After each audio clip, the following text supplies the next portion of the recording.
berada di pasar domba gitu ya. Lagi melihat-lihat domba guys.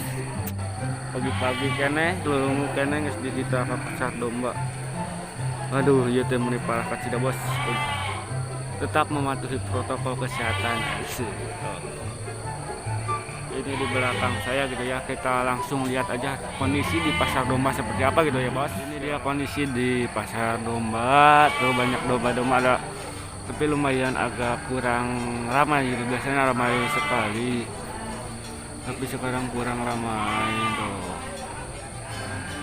Tua saya tuh lagi benerin domba, dan di sini banyak domba lagi tuh. Sebelah sana tuh paling banyak domba. Nah ini si bapak ini tuh.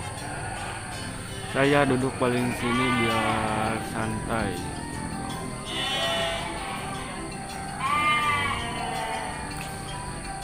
Ada orang-orang loh, ada penjaga, ada penjual, dan pembeli gitu ya.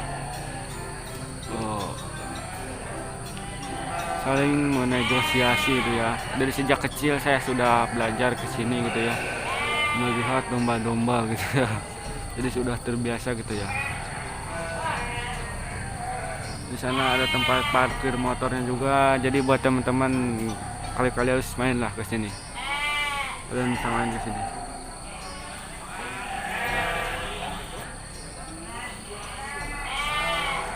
Apa salah?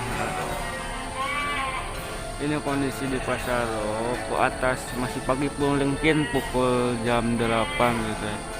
Kita di sini dulu itu tempat sapi, tapi sekarang agak jarang gitu ya. Penjual sapi dulu dia di sini ada, tapi hanya domba saja di sini yang laku gitu ya. Jadi dulu itu pernah ada juga mau ini buat sapi gitu ya, tapi pemasarannya kurang bagus gitu ya. Jadi sekarang gak ada pasarnya lagi gitu ya.